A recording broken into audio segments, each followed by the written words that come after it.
ఇక తెలంగాణ రాష్ట్రానికి పట్టిన అతి పెద్ద శని, తెలంగాణ రాష్ట్ర ప్రజల్ని పక్కదో పట్టించడానికైనా పుట్టిన మహావీరుడు మన మల్లిగాడు ఈరోజు ఏం రాసిండంటే, ఈ ఈ రాతల్ని చూసుకుంది ఒకసారి.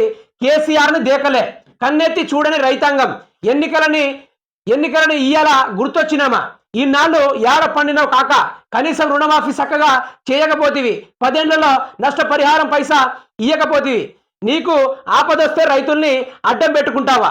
గత ఖరీఫ్లో నీ హయాంలోనే వర్షాలు పడలే, కాంగ్రెస్ సర్కార్ వచ్చి నిండా 3 నెలలు కాలే, భూగర్భ జలాలు అడిగంటినాయి, ఇక వానలు పడకపోతే ఎవరేం చేస్తారు కాక, కథలు చెప్పడం ఇంకా మానకపోతివి.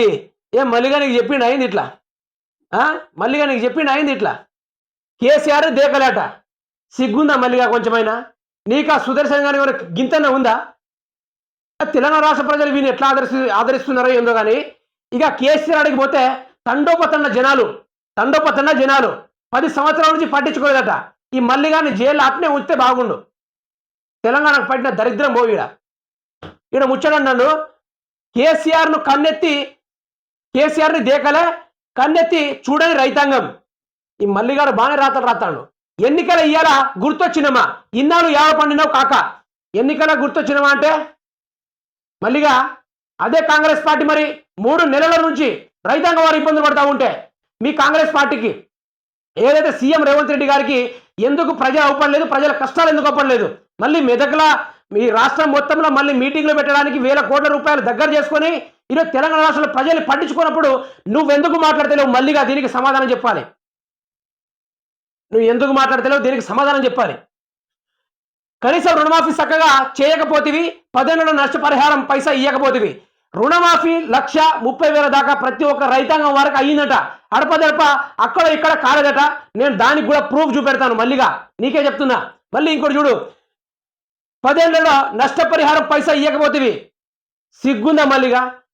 నీకు ఇప్పుడు మొన్న ఎలక్షన్ జరిగే ముందు ఏదైతే ఆగస్టులో పడ్డ వర్షాలకు ఏదైతే పంటలు నేన కానిపోయినా వాళ్ళందరికీ పంట నష్టపరిహారం ఇచ్చిండు.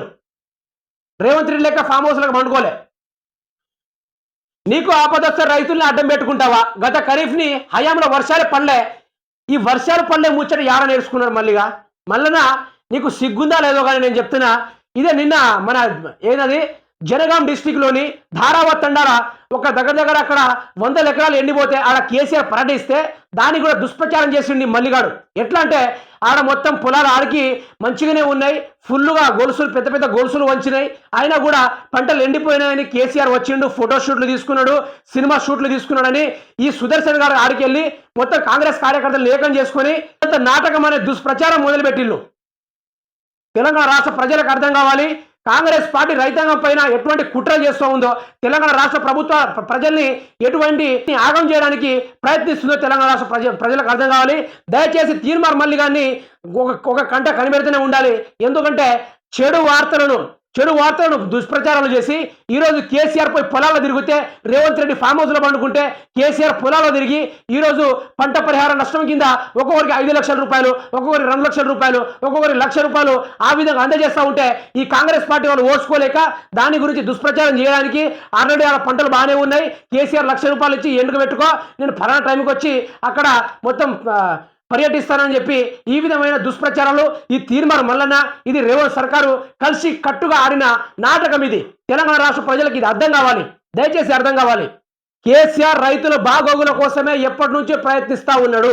తెలంగాణ రాష్ట్ర రైతాంగాన్ని రైతే రాజుగా మార్చడానికి ఆయన ఎంతో కృషికి పాల్పడ్డాడు. ఇది తెలంగాణ రాష్ట్రంలో ఉన్న ప్రతి ఒక్కరికి తెలుసు. రేవంత్ రెడ్డి దాన్ని కప్పిపుచ్చితే దాగిపోదు. ఈ తీర్మార్ మల్లిగాడు అదేవిధంగా సుదర్శన్ గాడు దాగి పెడితే దాగిపోదు.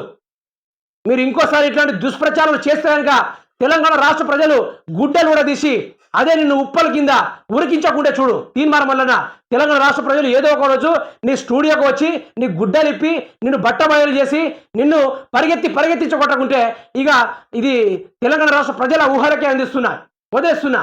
ఎందుకంటే తెలంగాణ రాష్ట్ర ప్రజల పక్షాన ఉండి మాట్లాడలేనివి నువ్వేం జర్నలిస్ట్ అయి నాకు అర్థం కావట్లేదు. మళ్ళీ ఈరోజు కేసీఆర్ పైన ఈ విధంగా ఏడుస్తే మాత్రం రాష్ట్ర రైతాంగం పైన నువ్వు కూడా కుట్రలు మొదలుపెట్టావు తీర్మార్ మల్లన్న. కానీ రాష్ట్ర రైతాంగం వారు తలుచుకుంటే మాత్రం నీ గుడ్డలు కూడా నీ ఒంటి మీద ఉండకుండా బట్టలు ఎడిసి నేను పరిగెత్తించి కొడతారు. నువ్వు చూస్తూనే ఉండు. తెలంగాణ రాష్ట్ర ప్రజలు ఏకమయ్యే రోజు ముందునే ఉంది. నీ కథ ముగిసే రోజు కూడా ముందునే ఉంది. ఈ తెలంగాణ రాష్ట్ర ప్రజలు ఎదురు చూస్తూనే ఉన్నారు నీ యొక్క పతనం పట్టడానికి.